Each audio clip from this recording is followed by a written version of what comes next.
everybody, I'm back with another video. This one is all about the blues and playing the blues on saxophone. I haven't made a video in a while because I've been crazy busy finishing up my latest course, the Blues Foundation, which is now finished and ready. More on that later. In this video, I'd like to talk about the thing that almost always gets neglected when talking about improvising in the blues or really any style. If you feel like something important might be missing when you're improvising, keep watching. My name is Jay Metcalf, and on this channel, I make videos to help you become a better sax player. If that's something that interests you, I'd love it if you subscribed. Click the bell icon as well to get notified when I post new videos. Today, I'm going to give you an improvisation exercise to practice. At the end of this video, there's going to be a link for you to download a backing track and a PDF guide to the lesson. So I want you to go download that, go try out the lesson on your own, and then come back here and comment below to let me know your thoughts and how it worked out for you. Every student I've ever had try this feels an instant improvement in their overall playing and improvising. So your comments can help to motivate other people watching this video to try something new and improve their sax playing. Okay, ready? Let's begin. Most of the time when sax players are thinking about improvising, what do we talk about? The notes, right? We talk about what notes to play here and what notes to play there. When you get a bit more advanced, we start talking about what more interesting notes can I play here and what more interesting notes can I play over here. Does this sound familiar? The result is what I call notiness, or saxophone players playing notily, too many notes. I hear it all the time, and I've been guilty of it myself far more than I care to admit.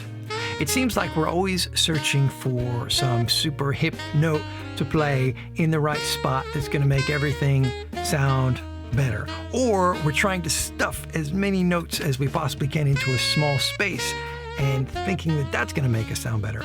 But unfortunately, this often has the exact opposite effect. It doesn't make us sound better, it makes us sound worse. I think there are two main sources for this phenomenon. Number one, the saxophone players we love to listen to, a lot of times they play a lot of notes really fast, and that sounds great, and we want to do that ourselves. And number two, this type of playing appears on the surface to be the hardest thing and the biggest challenge to sounding good. So we end up spending the bulk of our practice time trying to learn how to play fast at the expense of some other things that are actually more important. The result, once again, is notiness. Too many notes. Now, if we go back to our favorite saxophone players who play lots of notes really fast, and we listen carefully, we will notice something that we can learn a lot from. The truth is, it's not the amount of notes that they're playing or the speed or the hipness of the notes that they put here and there that make them sound great, although all those things definitely do help.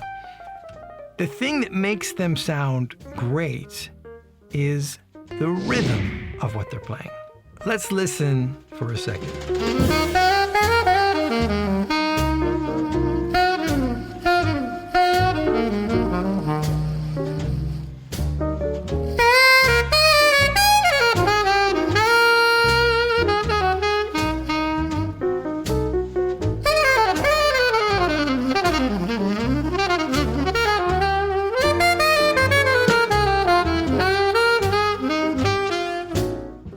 Those notes have to be played in time for that to sound good. Okay? Now here's the thing that doesn't get talked about nearly enough. You don't need to play a lot of notes really fast to sound good. But the notes you play have to be in time to sound good. In my new course, The Blues Foundation, we learn blues tunes and how to improvise solos over the blues entirely by ear. This removes the biggest roadblock to playing rhythmically and in time. I find that students who are relying on reading while learning how to improvise are putting way more importance on the notes themselves and very little importance on the rhythms. Now, unless you are a very strong reader at a professional level, you're probably not going to be able to read the sort of rhythms and syncopations that are in blues and jazz music in a convincing way. However, if you learn all of this stuff by ear, your chances of success go way up. Okay, let's make one thing really clear. Rhythm is more important than notes. That fact can be obscured when you hear lots of great saxophone players playing tons of notes sounding really flashy. But if you listen carefully, the rhythm is always there, and it's always the rhythm that carries the music that's the most important element. So why are we always talking about what notes to play? Today, let's do this differently. We're going to improvise over a backing track that's part of my Blues Foundation course, and it's also included in the downloads that you'll get at the end. Your challenge is to improvise while playing only things that are rhythmic, that are in time, that groove with the music and are in the pocket. I want you to limit yourself to the notes you are allowed to play. So take only the notes from the blues scale, for example, or only the notes from the minor pentatonic scale, or even fewer notes if you want. Remember, this exercise is not about notes, it's about rhythm, your rhythm. If you don't yet know your blues scale or your pentatonic scale, don't worry, all of that stuff is in the download at the end. For this exercise, you're also going to want to use a lot of space. You don't want to play any more than 50-50 ratio notes to space. The space will allow you to hear the rhythm that you want to play next. The space will allow you to listen to what you just played and formulate a coherent reply to that. The space will also help you physically execute the rhythms and notes more accurately on your instrument. The space is your friend. The easiest thing you can do to cure notiness and to sound better right away is to play fewer notes. Get in the habit of using space every time you improvise. For this challenge, you can use one single note if you want. In fact, everyone at every level should practice this exercise using one single note. You need to be able to play rhythmically in the pocket and stuff the grooves on one note before you can start playing loads of different notes. If you're not able to do that, then you really need to go back to the drawing board and focus on your rhythm. Okay, now I'm going to demonstrate for you what it'd be like to practice this.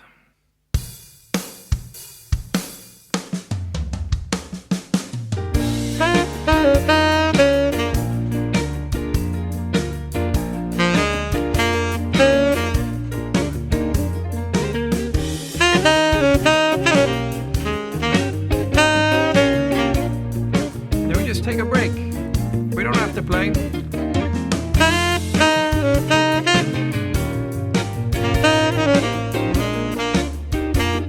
Now I'm just thinking rhythmically.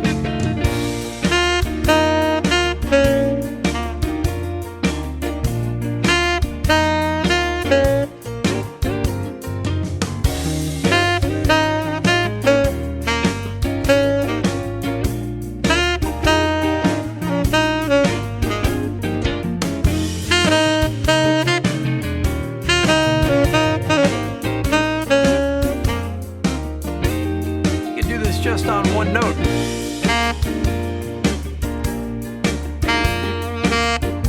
Just rhythms.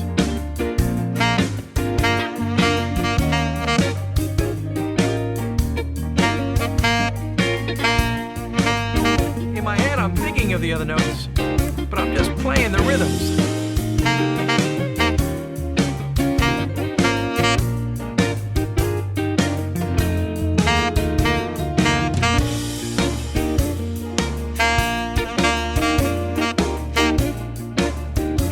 Enough.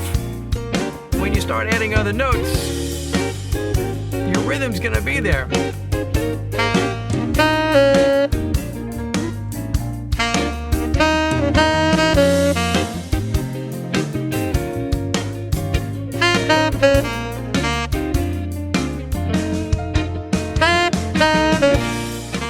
Were you able to hear my emphasis on rhythm over notes?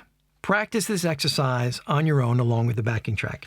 Remember, notiness is always lurking around the corner. Don't let it creep into your playing while you're practicing, otherwise it is sure to dominate everything you do when you're doing performances. Over time, once you get in the habit of playing rhythmically first and notily second, you'll be able to play faster passages with more notes, and they'll sound good because they'll be rhythmically in time and they'll be separated by spaces, so it'll make everything a lot more coherent.